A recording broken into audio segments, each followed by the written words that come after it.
सावन मास की अमावस्या को हरियाली अमावस्या कहा जाता है। इस दिन भगवान शिव और माता पार्वती के साथ पीपल की पूजा की जाती है। एक समय की बात है, राजा महल में अपने परिवार के साथ सुखपूर्वक निवास किया करता था। उसका एक पुत्र था जिसकी शादी हो चुकी थी। राजा की पुत्र वधू ने एक दिन रसोई में मिठाई रखी हुई देखी तो वह सारी मिठाई खा गई। जब उससे पूछा गया कि सारी मिठाई कहाँ गई तो उसने कहा, सारी मिठाई तो चूहे खा गए। पुत्र वधू की यह बात चूहों ने सुन ली और वे इस गलत आरोप को सुनकर अत्यंत क्रोधित हुए। इसके बाद उन्होंने राजा की बहू को सबक सिखाने का निश्चय किया। कुछ दिनों के बाद महल में कुछ मेहमान आए। चूहों ने सोचा कि यह अच्छा मौका है राजा की पुत्र वधू को सबक सिखाने का। बदला लेने के लिए चूहों ने बहू की साड़ी चुराई और उससे जाकर अतिथि के कमरे में रख दी।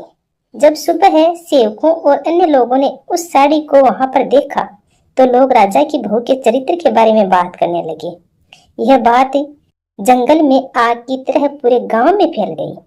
जब यह बात राजा के कानों तक पहुंची तो उसने अपने पुत्र वधू के चरित्र पर शक करते हुए उसने महल से निकाल दिया। राजा की बहू महल से निकलकर एक झोपड़ी में रहने लगी और नियमित रूप से पीपल के एक वृक्ष के नीचे दीपक जलाने लगी। इसके साथ ही वह पूजा करने, गुड़ धानी का भोग लगाकर लोगों में प्रसाद वितरित करने लगी। इस प्रकार कुछ दिन बीत जाने के बाद एक दिन राजा उस पीपल के पेड़ के पास से गुजरे जहां उसकी बहू हमेशा दीपक जलाया करती थी। इस दौरान उनका ध्यान उस पे आसपास जगमगाती रोशनी पर गया। राजा इसे देख चकित रह गए। महल में वापस आने के बाद उन्होंने अपने सैनिकों से उस रोशनी के रहस्य का पता लगाने के लिए कहा।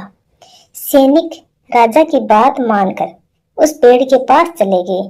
वहां पर उन्होंने देखा कि दीपक आपस में बात कर रहे थे। सभी दीपक अपनी अपनी कहानी बता रहे थे। तभी एक दीपक बोला, मैं राजा के महल से हूँ। दीपक से निकाले जाने के बाद राजा की पुत्र वधू रोज मेरी पूजा करती है और मुझे प्रज्वलित करती है। सभी अन्य दीपकों ने उससे पूछा कि राजा की बहू को महल से क्यों निकाला गया तो उसने बताया कि एक दिन उन्होंने मिठाई खाकर चूहों को झूठा नाम लगा दिया। इस पर चूहे नाराज हो गए और राजा की बहू से बदला लेने के लिए उसकी साड़ी अतिथि के कमरे में रख आए। यह सब देखकर राजा ने उन्होंने महल से निकाल दिया। यह सब सुनकर सैनिक भी हैरान रह गए।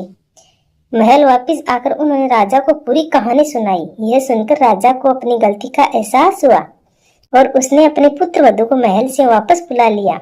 इस प्रकार पीपल के पेड़ की नियमित पूजा करने का फल राजा की बहू को मिला और वह अपना जीवन आराम से व्यतीत करने लगी।